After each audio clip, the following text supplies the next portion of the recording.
Unaposhindwa kujua kwa nini umeolewa, binti, utashindwa kukaa kwenye ndoa.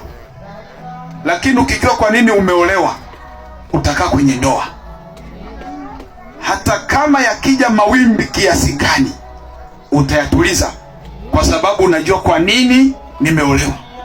Hebu wanaume sema Biblia inasema hivi: kuliko kuishi na mwanamke mwenye makelele, ni heri ukae kwenye dari ya nini? Ya nyumba.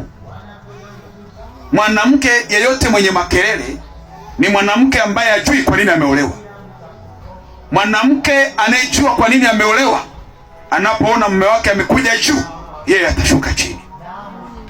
Biblia inasema mwanamke mpumbavu huivunja nyumba yake kwa mikono yake mwenyewe. Mwanamke mpumbavu.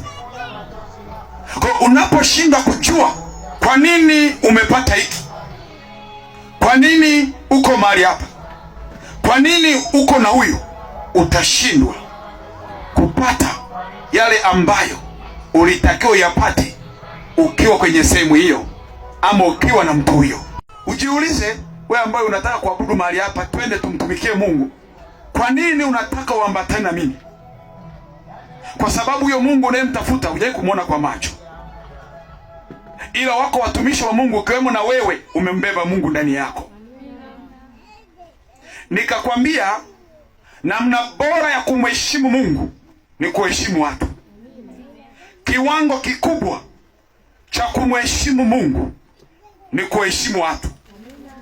Ukishindwa kuheshimu watu, haufai kumheshimu Mungu. Unasemaje namsaidia Mungu, angali wale watu nao kaa nao huwezi kuwasaidia?